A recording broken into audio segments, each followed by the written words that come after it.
پچھلے دنوں میں نے ایک ویڈیو دیکھی. آپ کو پتا ہے آج کل ایسی ویڈیوز لوگ بنا رہے ہیں کہ وہ اے آئی سے جا کر پوچھ رہے ہیں کہ A I if you were Satan how will you deceive people.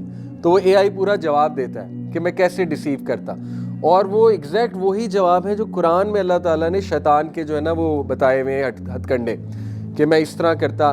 اور یقین کریں اے آئی نے جواب دیا, اور میں نے ویڈیو دیکھی کہ میں میوزک انڈسٹری کے تھرو ڈیسیو کرتا سب سے پہلے لوگوں کو, کیونکہ میوزک بہت اٹریکٹیو ہے, لوگوں کو میوزیکل ٹونز بہت اٹریکٹ کرتی ہیں. تو میں میوزیکل انڈسٹری میں گھستا سب سے پہلے, اس کے بعد میں میڈیا کے تھرو ڈیسیو کرتا, اس کے بعد میں لوگوں کو مس انفارمیشن کے تھرو ڈیسیو کرتا.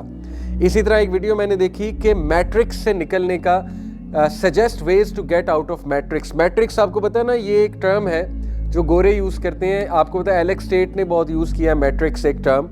میٹرکس بھی یہ دجالی ایک آپ کہہ لیں دنیا, اس کو میٹرکس گوروں کی ٹرم میں کہا جاتا ہے. تو اے آئی سے پوچھا گیا کہ اگر میٹرکس سے جان چھڑوانی ہے تو کیا کرنا پڑے گا. تو اے آئی نے جواب دیا کہ زیادہ سے زیادہ نیچر کے قریب جاؤ, ایکسرسائز کرو, اپنی ڈائٹ بہت اچھی کرو, اور ہر مین سٹریم چیز سے دور رہو. اے آئی جواب دے رہی ہے کہ سمپل طریقہ میٹرکس سے دور رہنے کا, ہر مین سٹریم بیلیف اور مین سٹریم چیز سے دور رہو, کیونکہ مین سٹریم میڈیا ان کے ہاتھ میں.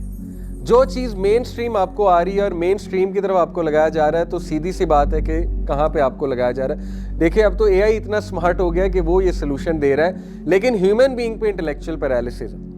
اے آئی کو سمجھ آ گئی, لیکن ہیومن بینگ آرٹیفیشل انٹیلیجنس کو سمجھ آ گئی, لیکن جو ریئل انٹیلیجنس ہے اس کے ذہن میں بات نہیں آ رہی کہ لوگ کس طرح سے ڈیسیو ہو رہے ہیں. بہرحال سلوشن کی طرف کوئکلی آتے ہیں انشاءاللہ تعالیٰ. دیکھیں ایجنڈا جو ہم نے ڈسکس کیا, اس کو میں تھوڑا سیٹنزم کے ایجنڈے کے ساتھ بھی ریلیٹ کرتا ہوں.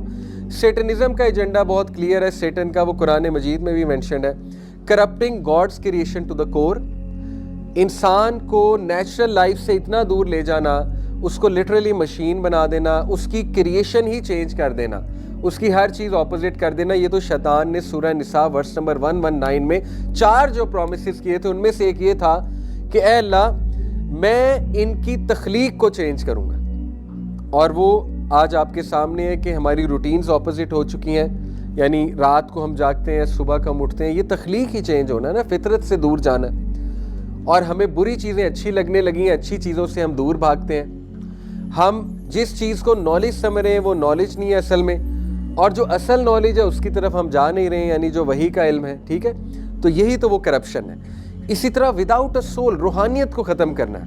میں نے آپ کو ایک بک ریکمینڈ کی تھی, اس بک کا نام وہ ہے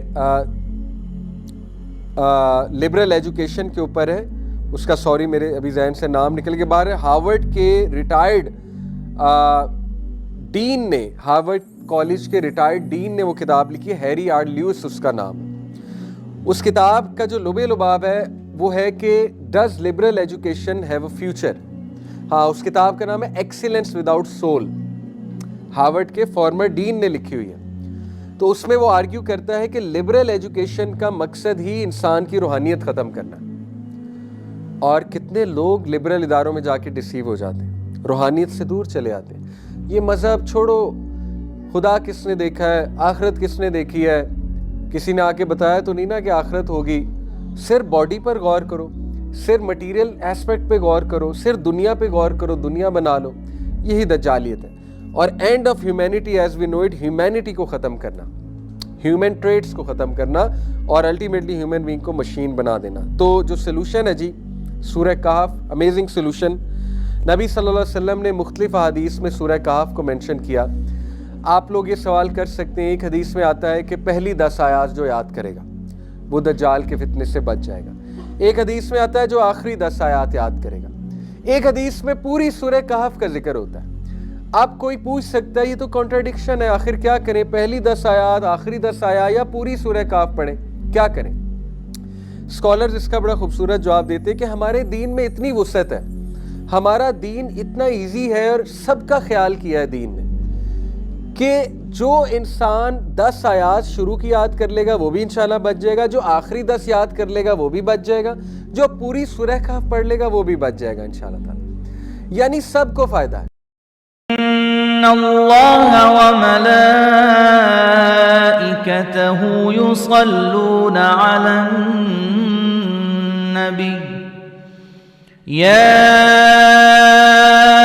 أيها الذين آمنوا صلوا عليه وسلموا تسليما إن الذين يؤذون الله ورسوله لعنهم الله في الدنيا والآخرة وأعد لهم عذابا مهينا والذين يؤذون المؤمنين والمؤمنات بغير ما اكتسبوا فقد احتملوا بهتانا وإثما مبينا